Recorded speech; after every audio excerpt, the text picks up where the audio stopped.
Tá começando mais um episódio de O Gestor, o seu podcast quando o assunto é gestão prática. Nós trazemos aqui os melhores gestores nacionais para uma conversa aprofundada sobre as melhores práticas de gestão para que você consiga traduzi-las para o seu negócio e, consequentemente, destravar todo o potencial de crescimento da sua empresa.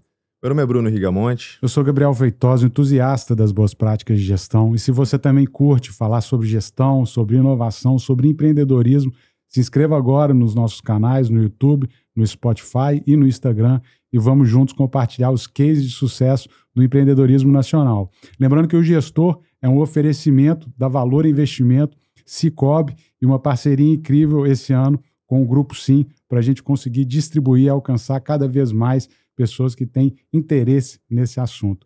E hoje a gente tem a honra de receber a presidente, recém-eleita presidente da OAB, Érica Neves.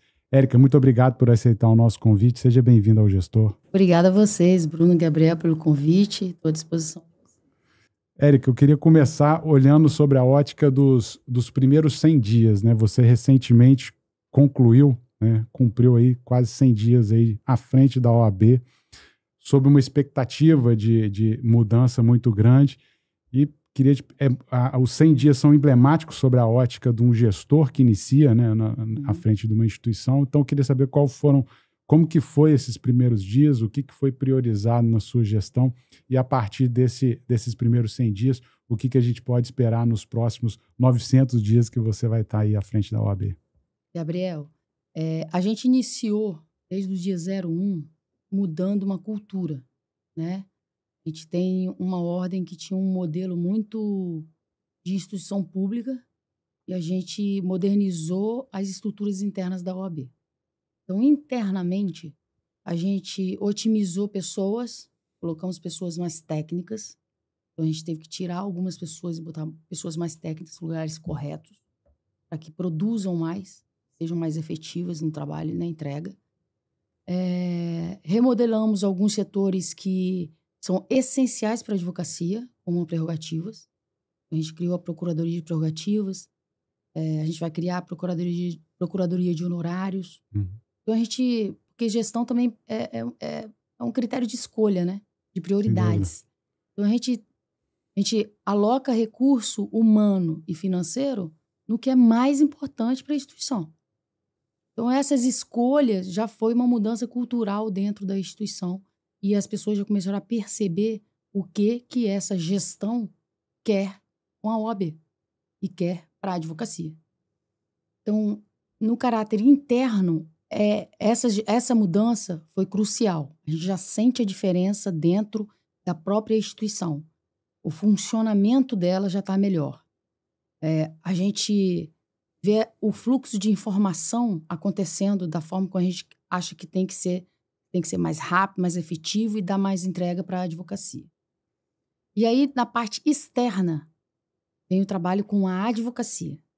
A advocacia estava sem o sentimento de pertencimento à ordem. Por causa de várias ações e decisões anteriores que já não combinam mais com a advocacia. Então, na entrada, a gente já deu um choque que foi liberar todos os espaços a todos os advogados. É espaço da OAB. Advogado e advogada entram. E antes nós tínhamos uma restrição que era o advogado estar em dia com a sua unidade. Então, qualquer atraso na parcelinha da unidade, o advogado já era barrado na porta das salas da OAB. E nós temos uma centena de salas da ordem espalhadas no Espírito Santo. Então, essa mudança já mostrou o que essa gestão quer. Ela quer a advocacia pertencente à ordem. Ela quer a advocacia sentindo que é a sua casa. Então, se a pessoa está com inadimplência, a gente tem os meios adequados para cobrá-la. E não impedir o advogado de entrar na sua casa. Então, a gente mudou e isso já fez um efeito de mostrar que estamos em um novo tempo. Tivemos outras práticas, eu vou falar uma que é basicamente do podcast de vocês, que é o empreendedorismo, né? A advocacia, há pouco tempo atrás, a palavra lucro, a palavra negócio, era demonizada na advocacia. Porque nós temos um código de éticas que tem a proibição da mercantilização. E isso foi levado a um nível que impedia que a advocacia se vendesse. A advocacia pensasse seu escritório em um negócio. Só que, como tudo na vida, as normas, quando elas não acompanham o que ela tenta regular, ela é atropelada, ela começa a ser ignorada. E era isso que a advocacia estava sentindo. Então, apesar de ter tido, em 2023, uma mudança no nosso Código de Ética, permitindo alguns formatos de marketing jurídico que sejam sóbrios, estejam dentro da liturgia da advocacia, do respeito que a profissão precisa resguardar, ainda tinham vários limitantes nas práticas de vender o seu serviço. E a gente meio que trouxe e institucionalizou. Eu acho que institucionalizar a palavra negócios já é disruptivo. Para a gente falar assim, é um novo tempo para a advocacia, pelo menos a capixaba. E a gente precisava disso. A gente vê jovens totalmente desconectados com a nossa instituição, com a OAB. Iam lá, pegavam a carteira e nunca mais voltavam na OAB. Porque realmente não se falava coisas que precisavam ser ouvidas pela advocacia. Então você desconecta a advocacia do mercado. E aí a gente lançou a Escola Superior de Advocacia Business. E a gente ainda sofreu um pouco de resistência. Mas hoje está sedimentado já que foi um grande avanço para a advocacia. E eu acredito que vai ser um dos grandes legados dessa nossa gestão. É colocar a ESA Business para funcionar. Algo que me parece bastante marcante na sua trajetória é essa capacidade de gerar um engajamento e de ter uma gestão participativa, né? Como que você, nessa campanha e principalmente a partir do momento em que assumiu a presidência, entendeu que seria possível envolver não apenas um viés de um determinado tipo de pensamento, mas de fato de presidir e de organizar a ordem para todos? E, consequentemente, quais valores e estilo de liderança você entende que fizeram a diferença para que você fosse eleita e, consequentemente, pudesse gerar o impacto que vocês já têm gerado a partir desses últimos 100 dias que a gente pode dizer aí? Eu acho que é a palavra respeito. A palavra respeito é respeitar as pessoas, independente do que elas pensam, tem que ser prioridade dentro da OAB. Então, a gente viveu um tempo na ordem, e aí a advocacia sabe muito bem que nós vivemos um tempo na ordem, que a gente era tolhido de falar certas coisas, de se posicionar contra uma prática que a ordem tenha feito, uma crítica. Então, hoje em dia, quando... É interessante. Hoje em dia, quando tem alguns grupos... Eu estou em centenas de grupos, uma centena. E as pessoas... Eu vejo as pessoas criticando, eu vejo as pessoas criticando alguma ação que a gente tenha feito ou que não tenha feito, ou até de uma forma mais efusiva dentro de um grupo. Eu sinto que é a democracia que existe hoje. Não é falta de respeito com a Érica ou falta de respeito com a ordem. É porque hoje a advocacia pode falar. Hoje a advocacia se sente livre para falar. E já é bom, porque todas as críticas... A gente leva isso pra gente, avalia o que a gente fez e vai levar ou não em consideração. A gente também não acha que todos são de boa fé. Claro. A gente tem a noção de que é. Mas o respeito faz com que as pessoas queiram participar. Então, a gente fez um ato muito simbólico e que mostra o que esse tempo na OAB precisa existir, esse tempo precisava existir, que foi chamar todas as ex-vice-presidentes da ordem para receber uma homenagem dentro da OAB.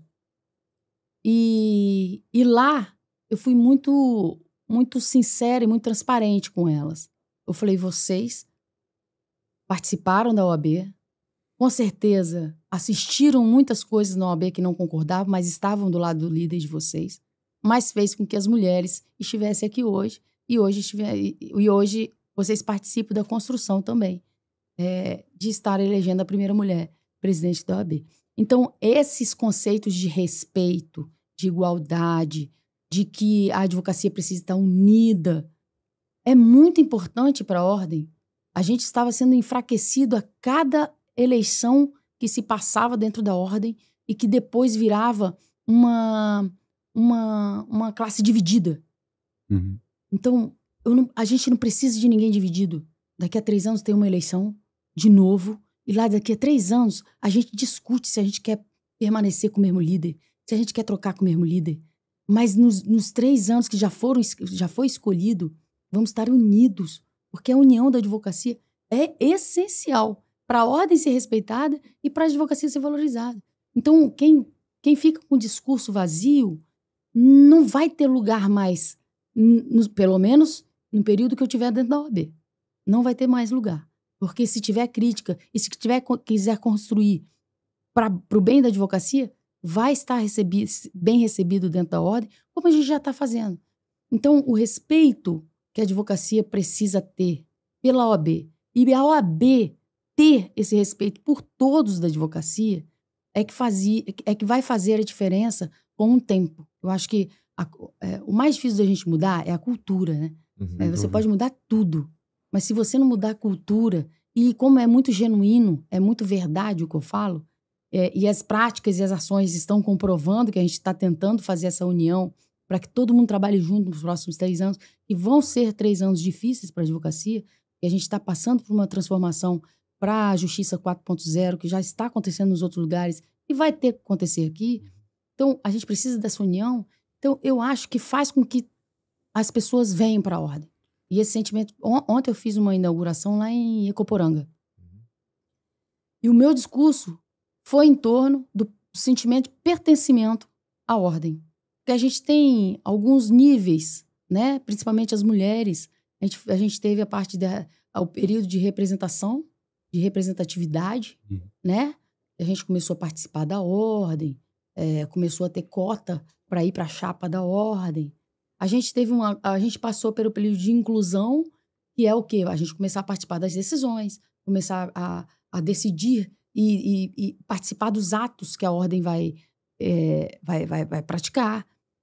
Agora é o sentimento de pertencimento das mulheres. Mas a classe precisa ter esse sentimento de pertencimento com a OAB. Então, essa é a nossa busca constante com a advocacia. Érica, você tocou em vários pontos aí que a gente quer explorar com você, mas eu vejo uma clareza sua sobre a percepção de geração de valor, né, da ordem para os advogados. E uma clareza... E para a sociedade também, que a gente precisa levar valor. Pois é, e uma clareza que muitas instituições, por vezes, se perdem no propósito e no foco ali vou colocar, do seu principal cliente, né? E essa compreensão, quando você traz, né, os advogados mais para próximo, você também fez um trabalho de fortalecer a institucionalidade, né, da ordem, procurando outros atores, governo, enfim, outros poderes e outras instituições. Isso também talvez uma ruptura ou, né, um incremento sobre a capacidade de gerar valor, porque o diálogo também é cada um fazendo o seu papel de check and balance, né, de cobrar e também ser cobrado, também vai gerando muito valor. E outro aspecto que você colocou, citando Ecoporanga também, é uma oportunidade também de levar, que foi muito colocado na sua campanha, de levar a OAB também para o interior, né? Essas frentes institucionais, vou colocar assim, tanto de diálogo com os demais poderes, quanto também de interiorizar o movimento da OAB, como que você enxerga essa execução sendo feita, né, dado também que existe uma limitação de capacidade executiva de tudo que vocês vão poder entregar, né? Mas como que você vê essa execução, essa aproximação de outras instituições, outros poderes e também da interiorização da OAB, gerando cada vez mais valor para os advogados e para a sociedade? Gabriel, desde o dia 01, aliás, não, eu acho que foi desde o dia menos 40, porque foi em novembro, quando o resultado saiu, a gente começou uma agenda incansável com as instituições, desde novembro, em todas as instituições desse estado, privadas e públicas.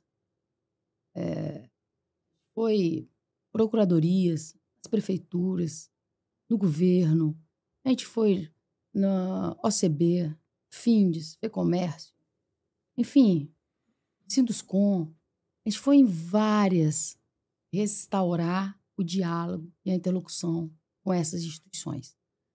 E eu posso atestar, Gabriel e Bruno, eu posso atestar que a ordem estava fora do eixo do diálogo e das institucionais do Espírito Santo.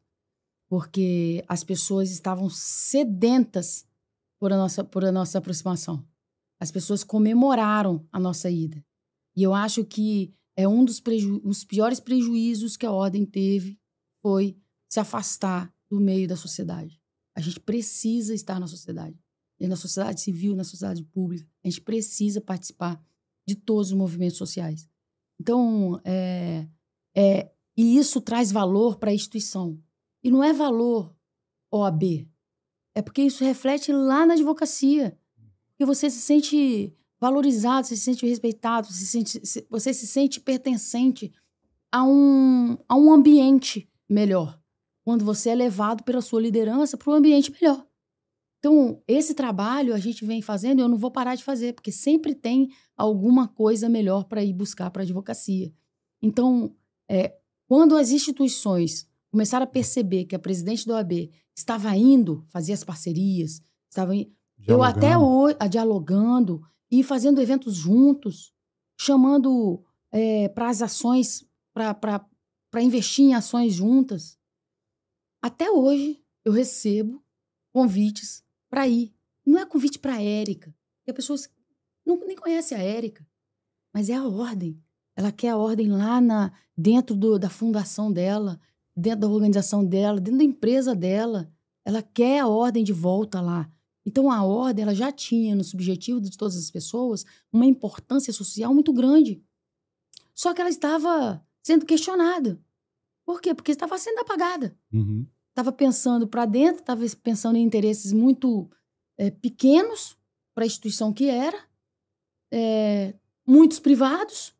Então, você começa a se questionar, essa ordem já não é mais aquela ordem. Então, a gente está tendo esse trabalho de resgatar a ordem. E, graças a Deus, eu tenho certeza absoluta que a gente está conseguindo. Porque a gente está indo para o bom debate. Mesmo quando a gente discorda com categoria, com qualidade. E a gente mostra o porquê que a gente não pode concordar, mostra o porquê que a gente quer que faça desse jeito e não desse jeito. Então, a gente está participando mais, nós estamos sendo chamados a participar. Isso é muito bom para a advocacia. Sem dúvida. Esse é um aspecto que você falou, que é da ordem para fora. Né? Eu falo que uma das vantagens competitivas nossa do Espírito Santo é justamente as relações institucionais. Né? Se você está fora dessa relação institucional, né? Se você não está fazendo ela, você muito provavelmente está passando longe, né, das principais discussões do Estado e tal. Então é fundamental estar aberto ao diálogo e participar, promover muitas vezes esse diálogo. Né, e a gente já está vendo as consequências positivas para a advocacia. O PROCON abriu um espaço para a gente abrir uma sala de advocacia dentro do PROCON. Uns eventos do CARF que a gente não era nem cogitado, agora eles fazem parceria com a gente. Isso é bom para a advocacia tributária. O PROCON é bom para a advocacia consumerista. A gente conseguiu uma sala no Presídio de Linhares.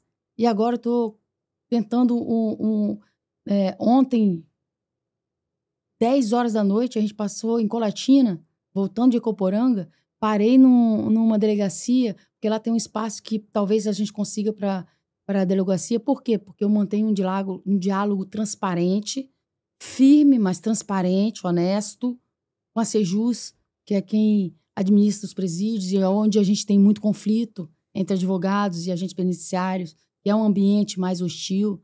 Então, a gente tem um diálogo franco, mas consistente nos resultados para a advocacia, tal como o tribunal. No tribunal hoje, a gente tem um diálogo muito aberto, muito franco. Nós vamos passar por turbulências, com certeza. E a firmeza da ordem vai acontecer nos momentos que a gente precisar ser firme. Mas enquanto a gente for colaborativo e for bom para a advocacia, para a produtividade da advocacia, nós vamos estar colaborando. Quando a gente precisar interromper alguma coisa, como aconteceu semana passada, nós interrompemos. Espera aí, não venha com novas portarias, enquanto as portarias que já saíram não estão adequadamente funcionando para a advocacia. Então, esse diálogo é muito bom para a advocacia e eu tenho certeza que já está acontecendo. Essa transformação do diálogo institucional já está acontecendo. Érica, um dos aspectos que você citou, que não apenas a geração de valor precisa acontecer para os advogados, mas para a sociedade de um modo geral, o cidadão. E a gente observa, e é uma reclamação constante, e se a gente pega um fato concreto, né, ontem o CLP Brasil, né, divulgou o ranking atualizado de eficiência do judiciário. O Espírito Santo, né, com essa atualização, foi para o último lugar em termos de eficiência do judiciário. E aí uma coisa que a gente, quando olha para o cidadão, né, essa morosidade do judiciário de modo geral e a interface que o advogado tem com toda essa estrutura, o que a OAB de fato pode fazer para que haja uma melhora em relação a essa perspectiva, visto que o Espírito Santo, quando a gente pega em termos econômicos, em termos de organização do Estado, em termos de índice de desenvolvimento humano, a estrutura institucional do Espírito Santo tem todos os indicadores. O Espírito Santo figura no topo, né, sendo um dos principais locais para se viver, enfim, de eficiência. Sexto no ranking do próprio CLP. Nos últimos 13 anos, tirou nota A no Tesouro Nacional, mas quando a gente vai para o judiciário, é o último no Brasil, sendo que a gente tem estados muito, vamos dizer assim, menos organizados do que o estado do Espírito Santo. O que a OAB, de fato, pode fazer para melhorar a situação da eficiência do judiciário no Espírito Santo? Tá. Nós estamos passando exatamente agora por uma transformação do judiciário do Capixaba, que é a Justiça 4.0. São as secretarias inteligentes junto com as comarcas digitais. E eu fiquei muito, muito pensativa durante uns 10 dias, porque isso iria acontecer justamente quando eu entrei para a presidência da OAB. Mas, na minha conclusão pessoal, eu entendo que foi até sorte acontecer agora comigo. Porque realmente a gente tem que pensar num futuro. E quem está num penúltimo lugar tem que fazer alguma coisa. Tem que agir. Tem que sair do padrão do que estava vivendo. Porque a gente tinha comarcas que tem juiz indo uma vez por mês. Comarcas com um juiz a cada 15 dias. Então a gente tinha comarcas que eram comarcas reais, que eram comarcas, tinham os servidores, processo, tudo ali, mas era uma comarca fictícia. Não tinha resultado ali. Não tinha produtividade ali. E o judiciário capixaba, até você falou antes daqui, custo, né? Se é caro ou barato, para mim, tudo que não está servindo, eu não pago R$10. Então é caro. Né? Se não tá prestando, R$10 para mim é caro. O que não presta para mim, nem de graça é barato, é caro. Então, assim, se tá no penúltimo lugar, qualquer custo que tá se investindo ali, se tá no penúltimo lugar, é porque tá caro. Agora, se ele subir lá para subir no ranking, aí fica um custo-benefício que dá para comparar com produtividade e o dinheiro gasto. Então, no momento, é caríssimo o judiciário. Não é valor, não é dinheiro. É o resultado. Se o resultado não tem, qualquer coisa é cara. Então, a gente vive isso há alguns anos no Poder Judiciário.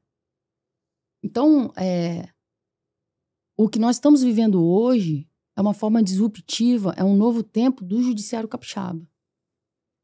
E algumas pessoas ainda insistem em ser resistente a qualquer coisa. E eu acho isso uma decisão que não tem muita inteligência para a situação que a gente vive hoje. É essa da morosidade do judiciário, da falta de produtividade do judiciário. E quando a gente fala em falta de produtividade do judiciário, a gente está falando em falta de produtividade da advocacia. Porque grande parte da advocacia ainda depende do judiciário para ter um resultado de uma sentença, para ter um resultado de um cliente, e a sociedade está ali, esperando aquele resultado. Então, nós estamos partindo para um novo tempo no judiciário, onde a ordem também faz parte desse novo tempo do judiciário. Então, a gente viveu em um tempo onde os processos eram todos físicos, papel. Quando houve a digitalização e a implantação do PJE, não estou criticando o passado, não estou. Uhum. Naquela época fazia sentido uma resistência gigantesca da OAB em criticar o PJE, porque tinham centenas, milhares de advogados que ainda não tinham nenhuma habilidade com a digitalização de processos, com sistemas de processos de controle processual. Tinham vários sistemas. Enfim, a gente fez uma resistência que talvez a gente também contribuiu para o atraso da digitalização dos processos, do PJE, dos sistemas integrados, enfim. Então, hoje, pensando em tudo que a OAB, que a advocacia está passando, pensando num colapso do sistema judiciário, que não tem como, não tinha como avançar a quantidade da sociedade de processos com a quantidade, por exemplo, de servidores.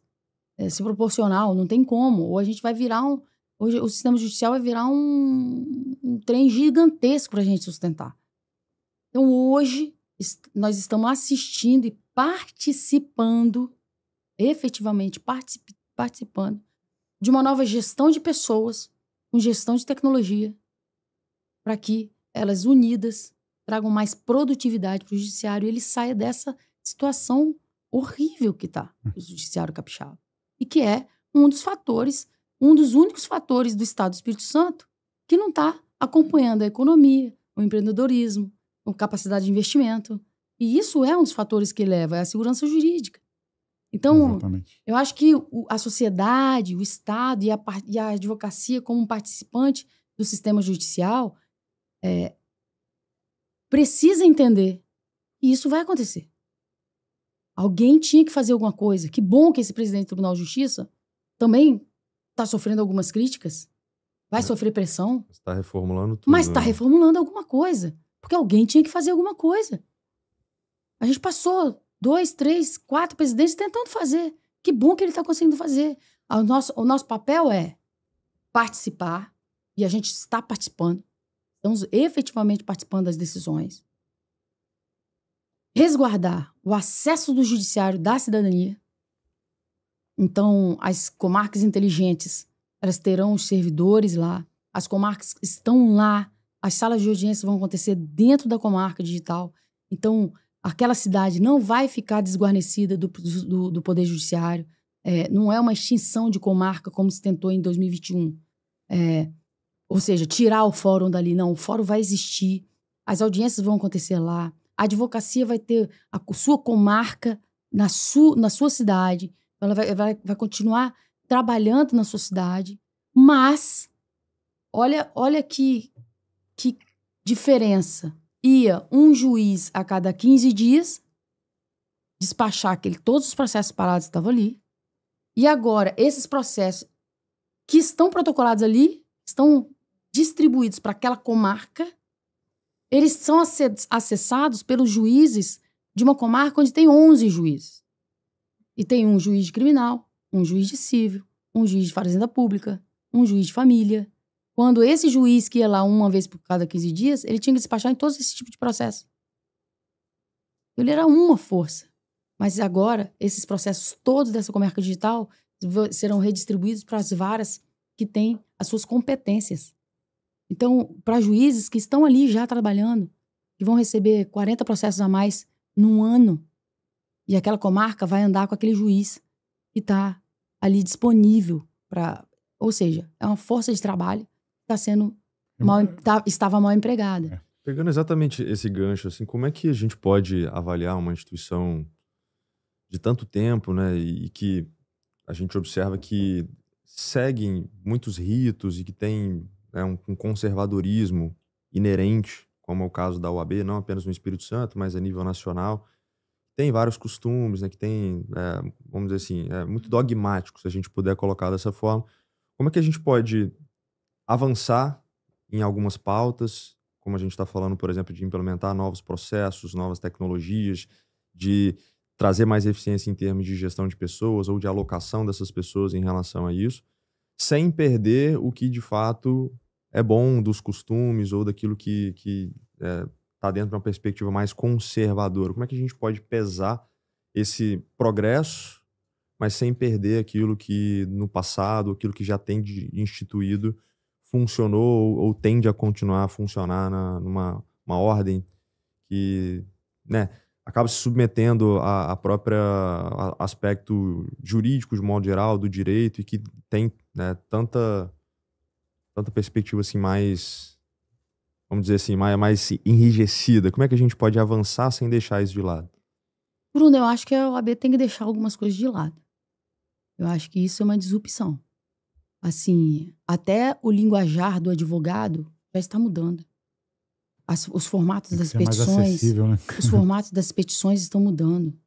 Nem o juiz, nem o advogado aguentavam mais as petições muito prolixas, um palavreado rebuscado, onde ninguém entendia. Então, nós estamos mudando em tudo. Eu comecei há 25 anos atrás, eu tenho 25 anos de advocacia. A gente viveu em um tempo onde eu não conseguia encontrar uma juíza despachando, era só juiz. Hoje, temos juízes, temos desembargadoras.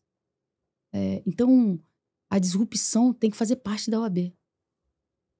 Eu sou uma disrupção na OAB.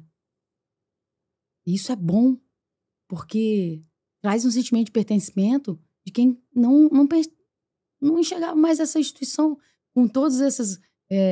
a liturgia, o conservadorismo. Ela não pode engessar a OAB. A gente tem que manter um respeito social da nossa profissão. E nós fazemos parte de uma profissão que mexe com a sociedade inteira. Então, nós temos que resguardar esse respeito da nossa profissão. Então, até no marketing, que a gente estava falando dos avanços do marketing, a gente não perde a sobriedade da nossa linguajar no marketing. A gente não pode vender, incentivar a judicialização. A gente tem alguns limites que é justamente para manter a liturgia da nossa profissão, que é uma profissão que leva para o judiciário sobre decisões sobre vida ou morte, sobre patrimônio, sobre família, sobre liberdade. Então, nós discutimos coisas importantíssimas da sociedade que confiam a gente a vida, a liberdade, a família deles. Então, nós temos que ter uma formatação de respeito. Mas tem certo enrijecimento que a gente precisa abandonar. A gente precisa colocar a OAB para receber essa nova geração de advogados que está vindo. A gente precisa modernizar o olhar de quem já é advogado quanto às diversidades sociais, diversidade de gênero. A gente precisa trazer a ordem para esse novo momento da sociedade. E isso não é conflitante uma coisa com a outra. Nós temos, inclusive, que ser exemplo nisso. Uhum. Nós temos que mostrar que a gente tem um respeito social, mas garantir a evolução social dentro da ordem também. Ô, Érica, quando eu olho, voltando para a questão do CLP, e esse tanto de oportunidade que existe, né? O Falcone, ele defende quando eu tenho gaps muito claros, né, como a morosidade que a gente discutiu, o que eu tenho de fato ali é uma oportunidade de trabalhar aquilo e gerar grandes outputs a partir disso, grandes resultados. A gente falou do CLP, só para explicar também para quem está nos acompanhando, o ranking do CLP é composto por vários indicadores. A parte que diz respeito ao judiciário é a eficiência do judiciário. Esse é o ranking do ano passado, então não sei se teve alguma atualização recente. Nós ficamos em último nessa posição. O custo do judiciário, como você bem colocou, comparativamente nós somos o quinto, mas aqui, pela entrega, talvez, se você for ponderar a qualidade de entrega, então talvez essa pontuação cairia um pouquinho. Essa divulgação é de ontem, né?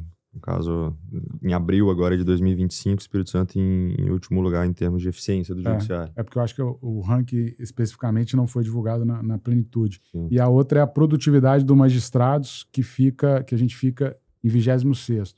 E aí, voltando para o papo sobre oportunidades, né, a gente também, quando eu vejo vamos colocar todos esses desafios, e olhando até, fazendo um comparativo, Érico, eu trabalhei numa software house que tem lá N to-do lists lá, N ações que eles têm que fazer, por exemplo, para entregar um sistema melhor, modificar e tal. Você tem um backlog muito grande de processos, por exemplo, hoje dentro do nosso judiciário, que precisam de ser efetivamente resolvidos. Alguns que duram 10 anos ou mais, enfim. E isso traz uma questão que a gente falou muito importante sobre a ótica de gestão, sobre a ótica de empreendedorismo. Isso pode trazer insegurança jurídica, né? Assim, eu vou investir no Estado que, cara, se eventualmente houver uma ruptura de contrato, eu vou entrar no judiciário. Demorar 10 anos para resolver. 10 anos eu resolvo. Contrato. Então, o cara que quer investir aqui, ele fala, não, peraí, então, ou minimamente ele vai colocar isso como um custo eventual do projeto dele, e naturalmente os retornos aqui vão ser menores e, consequentemente, nós vamos atrair menos investimentos. Então, a ordem das legislações, ela incentiva o progresso, assim como está, né, na nossa bandeira, porque traz essa segurança jurídica. Aí é uma pergunta, mais uma opinião sobre a sua ótica, como que você vê isso? Dado que existe todo esse backlog aí de processos que precisam de ser, precisam de andar, eu não sei nem se esse é o termo técnico, mas diante de todos esses processos que existem, né, o que além da digitalização, eventuais usos de IA, organização, como você colocou, das comarcas, como que você entende que a gente pode chegar, vamos dizer, a zerar a fila de processos, ou chegar a um patamar que seja algo mais interessante e palatável com relação aos processos? Como que você vê esse caminho para a gente trilhar e quais são as oportunidades que a gente tem aí? Então, o tribunal já vem fazendo isso. É justamente as secretarias inteligentes. O que acontecia? E aí eu fui estudar sobre essas alterações que estavam acontecendo e fui procurar saber o que aconteceu em outros estados, tá? Nós tínhamos varas judiciais em comarcas. A gente tem. Então, tem 5 varas cíveis na comarca de Vitória.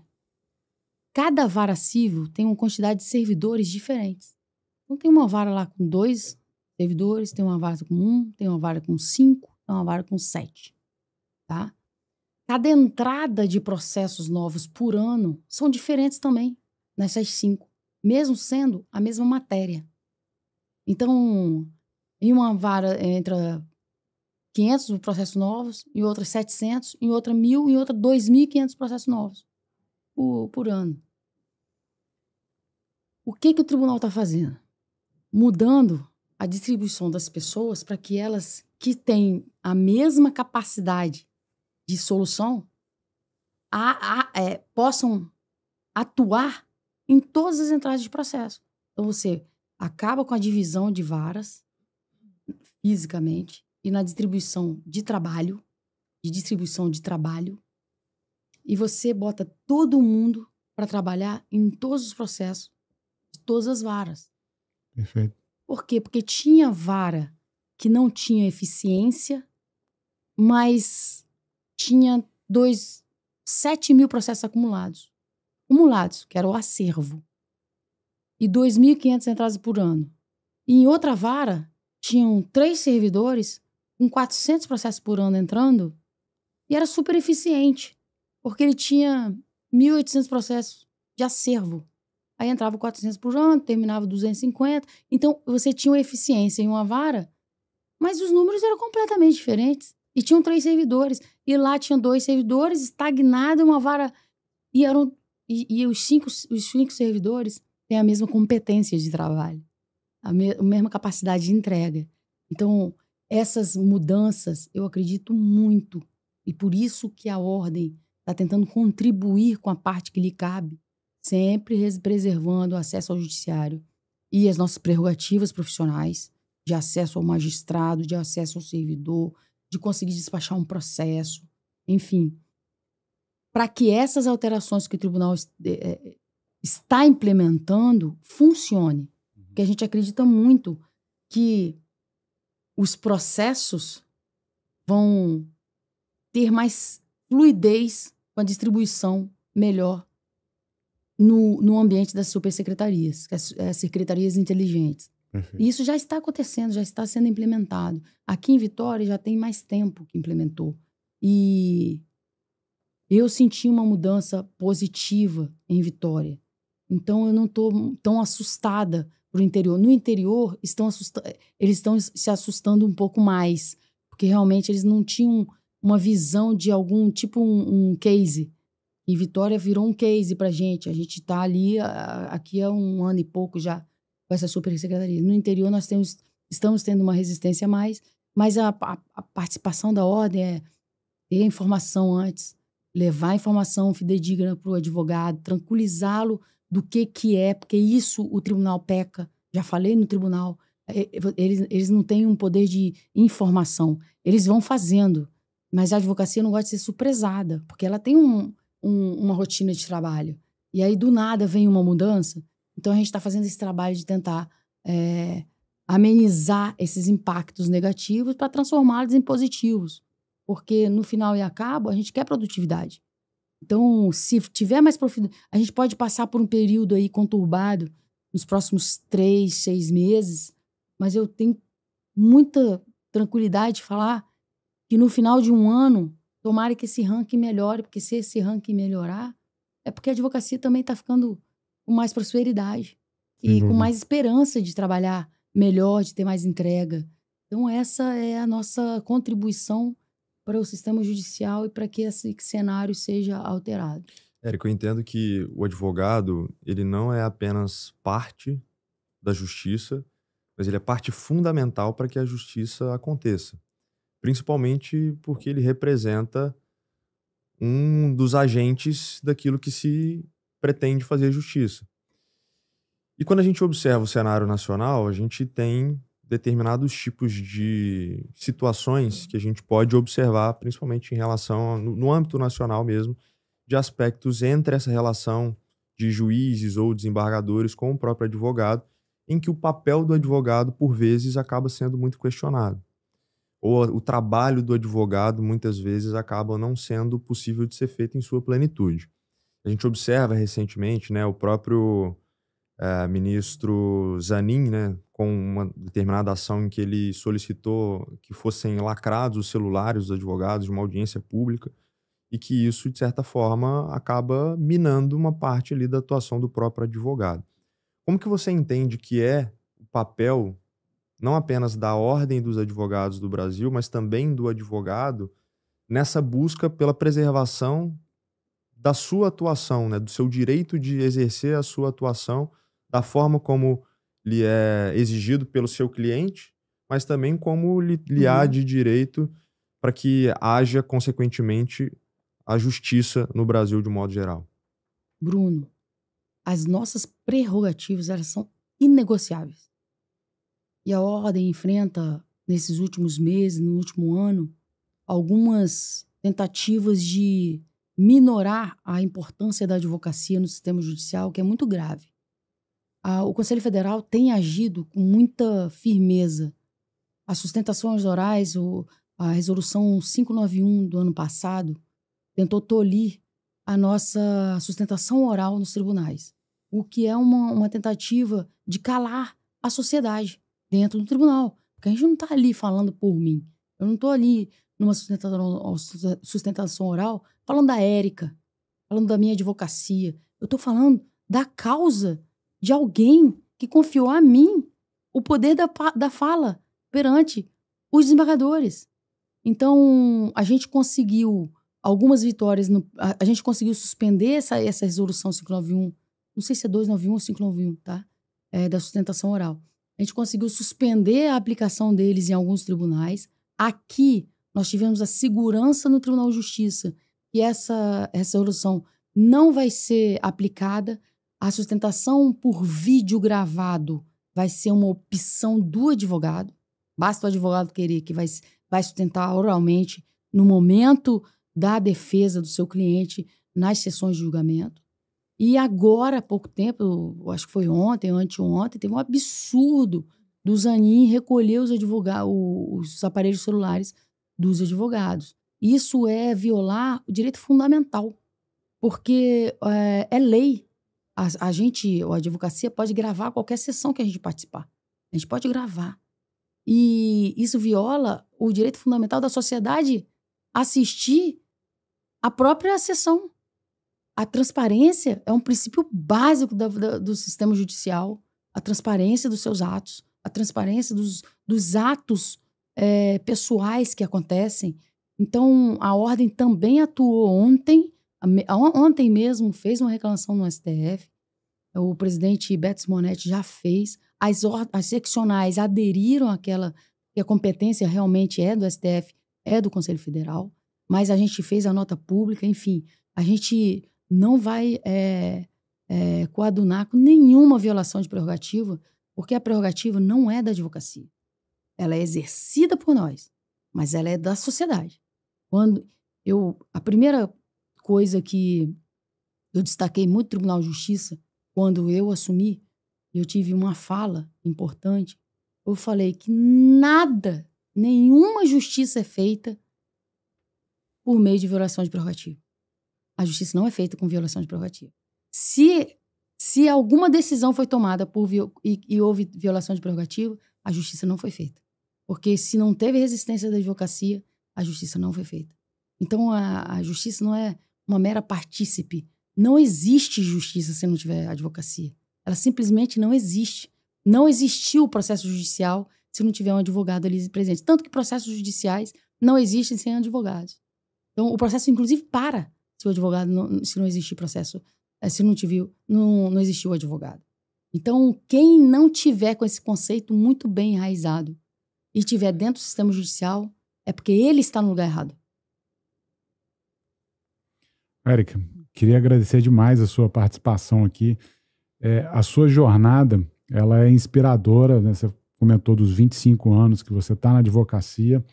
Você enfrentou, né, disputou uma eleição em 2021 e tem aquela frase, né, não sabendo que era impossível, foi lá e fez, né, já seria uma eleição inédita que se provou, né, real na segunda tentativa. Eu queria, essa sua jornada, de novo, ela inspira pela pragmatismo e pela persistência, né?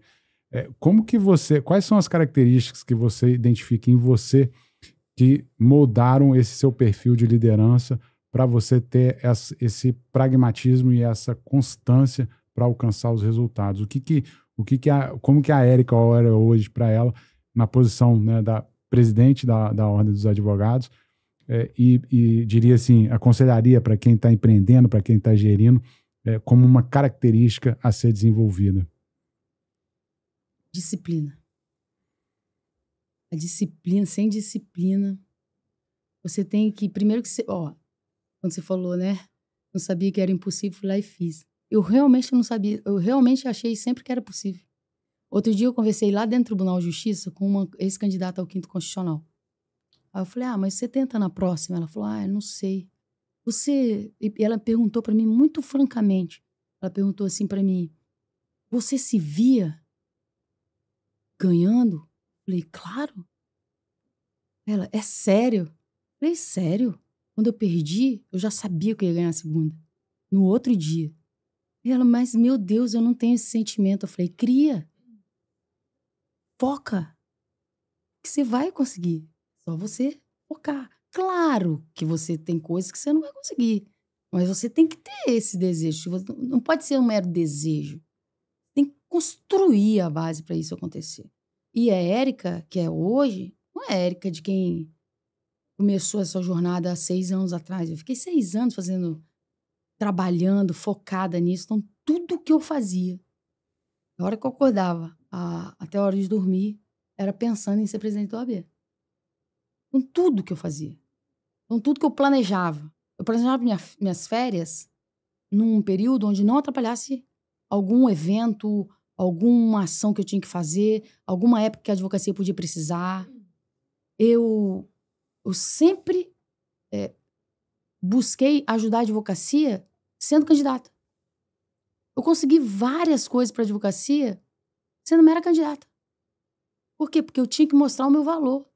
Então, eu fui muito disciplinada. E isso foi me transformando também. Então, hoje eu sou uma pessoa que eu tenho essa missão, é entregar e meu período, depois que acabar meu período na OAB, uma outra OAB, uma outra advocacia. Quero uma outra galera indo para a OAB. E pronto. E aí eu fecho meu ciclo de vida e vou para outro impossível. Então, eu gosto disso. Mas a disciplina, o foco, às vezes você acorda de manhã, tá super cansado. Às vezes você tem vontade de chorar. Às vezes você tá em uma época ruim da sua vida, pessoal. Se você tiver disciplina e foco, nada disso vai atrapalhar.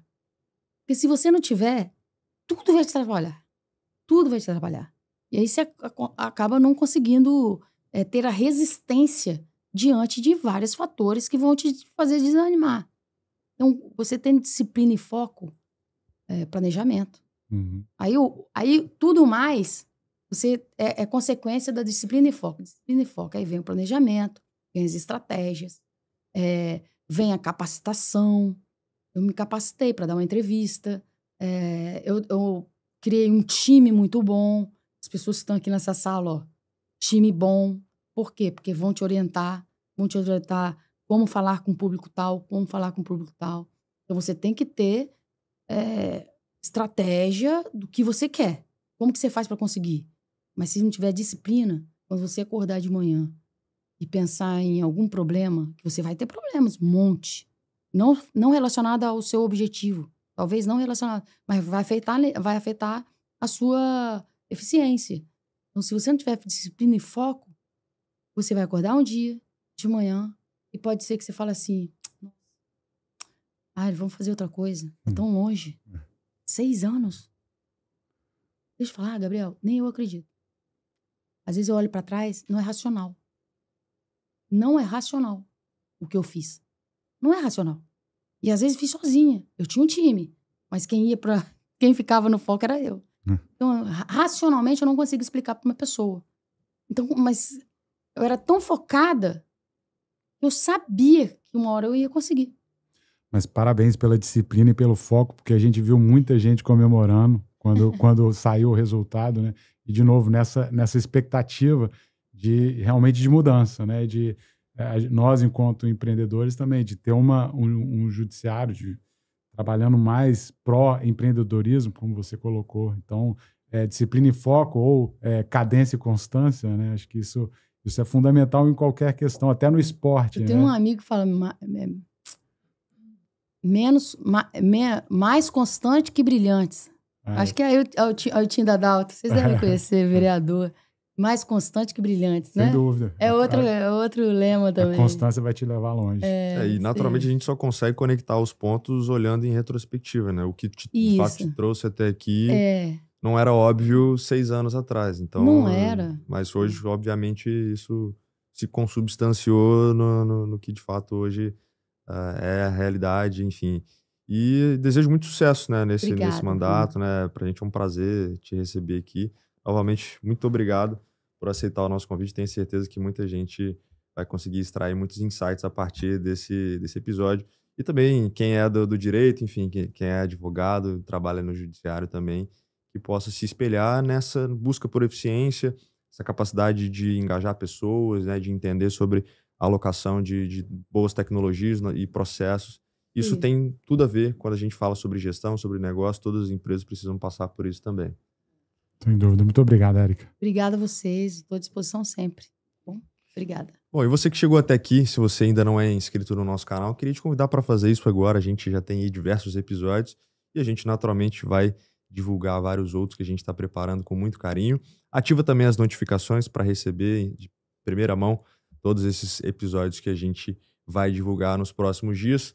E queria te convidar também, se você ainda não nos segue no Instagram, para que você faça isso agora, o Gestor Cash. Se você está escutando a gente na plataforma de áudio, dá aí 5 estrelas para que a gente possa alcançar cada vez mais pessoas. A gente vai ficando por aqui. Um abraço, valeu e até a próxima.